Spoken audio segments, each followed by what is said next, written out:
Hello students, welcome back on my channel calculation Wizards. कैसे हैं आप सब। आज के हम वीडियो में निखिल सूत्रा के सूत्र को ही आगे बढ़ाते हुए इसमें हम बेस टर्म कुछ डिफरेंट लेनी सीखेंगे, जिसमें हमारी बेस टर्म 10, 100, 1000 ये सब ना होके कुछ डिफर होंगी। 10 की मल्टीपल टर्म लाइक 40, 50, 90, 360, 380 इन्हीं के ऊपर आज हमारा फोकस होगा। और ये टॉपिक करने के बाद निखिल सूत्रा का टॉपिक हमारा यही भी आज खत्म हो जाएगा। उससे पहले जो आपके लिए क्विज और चैलेंज है, सपोज अगर काफी बार कॉम्पिटिटिव एग्जाम्स में इस तरह का क्वेश्चन आता है like +12 within +12 within square root +12 ऐसे so on up to infinite terms होती हैं। क्या आप इस टर्म सम को लेस देन 10 सेकेंड में सॉल्व कर सकते हैं? ट्राई कीजिए। अगर नहीं पता चलता तो इस वीडियो के लास्ट में मैं आपको जरूर इसका सोल्यूशन बताऊंगी। ठीक है, सो विदाउट एनी डिले हम निखिल सूत्रा के हमारे टॉपिक को आगे बढ़ाते हैं, जिसमें हम बेस टर्म कुछ डिफर लेनी सीखेंगे।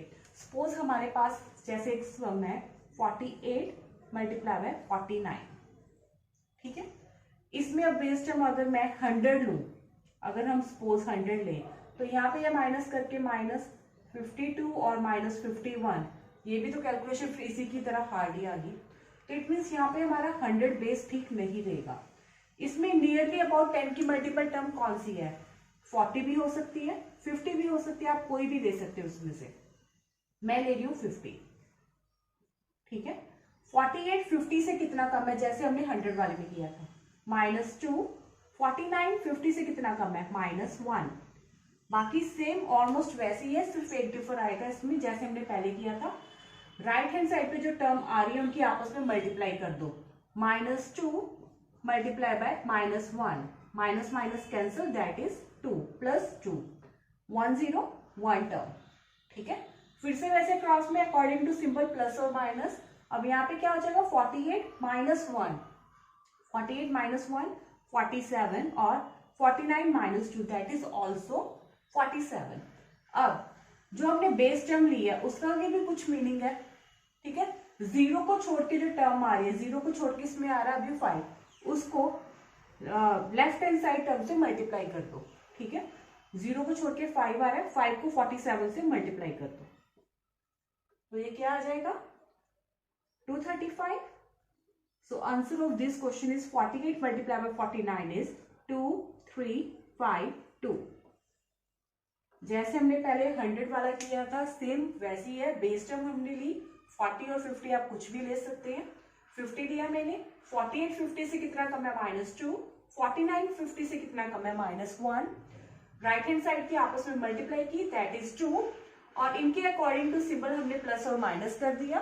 ठीक है, ये हमारा आ गया 47। जीरो को छोड़ के जो टर्म रहेगी दैट इज 5, उसको लेफ्ट हैंड साइड से मल्टीप्लाई कर देंगे।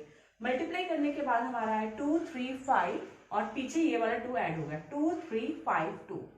क्लियर? एक सम और करते हैं इसी में। अभी हम कुछ प्लस वाला लेने की कोशिश करते हैं। लेट हमारे पास टर्म्स हैं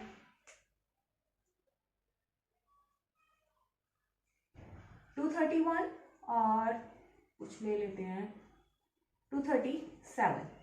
ठीक है, अब इसमें मैं प्लस का करना चाहती हूँ। अब 230 240 कुछ भी बेस टर्म हम ले सकते हैं। मैं इसमें भी बेस टर्म लेती हूँ 230। ठीक है, 231 230 से कितना ज्यादा है? +1। 237 230 से कितना ज्यादा है? +7। ठीक है, लेफ्ट हैंड साइड वाली राइट हैंड साइड वाली टर्म की आपस में मल्टीप्लाई हो जाएगी। +1 multiply by +7 is equal to 7, 1 0 1 term. ठीक है, अकॉर्डिंग टू सिंबल क्रॉस में प्लस और माइनस, दैट इज 238। जीरो को छोड़ के हमारा रहेगा 23। 23 को इधर हम मल्टीप्लाई कर देंगे। एक चीज को याद रखना बच्चों, हर स्टेप में हम लोगों ने कोशिश करनी है कि हम वैदिक मेथड्स को यूज करें, हमारे ट्रेडिशनल मेथड को छोड़ के वैदिक को हम यूज करें। तो अभी इसको मल्टीप्लाई करने का आप लोगों को वैदिक मेथड सिखाया हुआ है। अगर आप लोगों को नहीं पता तो डिस्क्रिप्शन बॉक्स में उसका लिंक दिया हुआ है, उसे आप जाके चेक जरूर कीजिएगा। तो चलिए अब इसे सॉल्व करते हैं। 8 3 24, 2 कैरी क्रॉस 9 2 11, और ये 16 हो गया। 27 7 2 कैरी 2 3 6 2 3 6 अगेन 12, और 2 कैरी था 14 4 1 carry 2 to the 4, 4 plus 1 5। Answer क्या आया हमारा 5 4 7 4 7। आप लोग सोच रहे होंगे इससे अच्छा तो हमारा कि हमें इतनी मल्टीप्लाई इतनी करनी पड़ रही है कि हमारा सिंपल मेथड इजी है। नहीं, आपका अगर एक बार इसमें फ्लो बन गया, आप दोनों को आप मैच करके देखना आपका किसमें ज्यादा बेटर फ्लो कर, आप किसमें ज्यादा फ्रिक्वेंटली सम को कर सकते हो। ठीक है, पर वैदिक तभी आपके लिए बेनिफिशियल है अगर आपका basic operation plus minus multiply division पे अच्छे से होल्ड है। अगर आप उनमें विदाउट एनी आप उसमें कोई भी गलती नहीं करते हो, आपको वो अच्छे से पता है कि प्लस को मेरा इन टर्म को प्लस करके हमारी टर्म क्या आएगी, तभी वैदिक का यूजफुल है आपको। अगर आपका प्लस माइनस ही स्ट्रांग नहीं है तो वैदिक में आप आगे कैलकुलेशंस को कुछ भी नहीं कर पाओगे। सो वैदिक को सीखने से पहले आप अपना basic operations plus minus multiply division पे अच्छे से होल्ड्स बनाएं, टेबल्स को अच्छे से सीखें। एटलीस्ट आप लोगों को 20 तक के टेबल्स मेन आने चाहिए। ठीक है, तो अभी एक सम आप लोगों के लिए। सपोज हमारे पास टर्म है 5 1 2 और 5 1 5। जरा इसको मल्टीप्लाई कीजिए, इसमें आप बेस टर्म कुछ भी ले सकते हैं, कीजिए इसको। हाँ जी, तो इसका आंसर इसमें आपने बेस टर्म क्या ली 500 510 520 510 देते हैं। ठीक है, +2 +5 इन दोनों की आपस में मल्टीप्लाई की, दैट इज 10। एक जीरो एक टर्म रहनी चाहिए, 1 एक्स्ट्रा आ रहा है, इसको हम बाद में प्लस और माइनस करेंगे लास्ट में। According to symbol 5 1 7 multiply by 51। ऊर्ध्व का 3/2 का मेथड यूज कीजिए। 7 1 into 5 35 6 3 carry 5 5 10 3 13 1 carry 25 प्लस कितना आया था कैरी,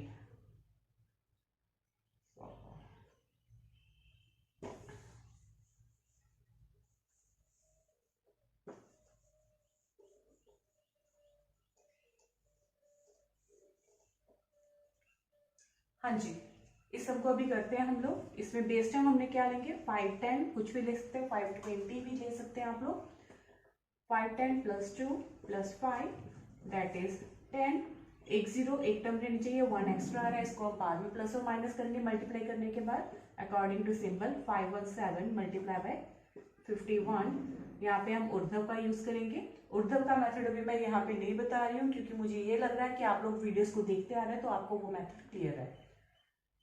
ठीक है, 7 क्रॉस मल्टीप्लाई 36 3 कैरी, फिर 5 5 10 +3 13 1 कैरी 25 + 26 ये आया 2 6 3 6 7 और यहाँ पे 10, ये 1 इधर ऐड हो जाएगा, ये क्या आ जाएगा 2 6 3 6 8 0। So this is the answer. ठीक है, इसी में अभी एक हम माइनस की टर्म का भी लेते हैं, प्लस और माइनस वाला जो हमारा वैल्यू ग्रेड का सीन होता है। 231 मल्टीप्लाई बाय 229, इसमें भी बेस टर्म 230 240 कुछ भी ले सकते हो आप, 220 भी ले सकते हो, मैं इसमें 230 ले रही हूँ। कितना ज्यादा है +1, कितना कम है -1। इन दोनों की आपस में मल्टीप्लाई की -1 दैट इज वेरिएशन ऑफ 1।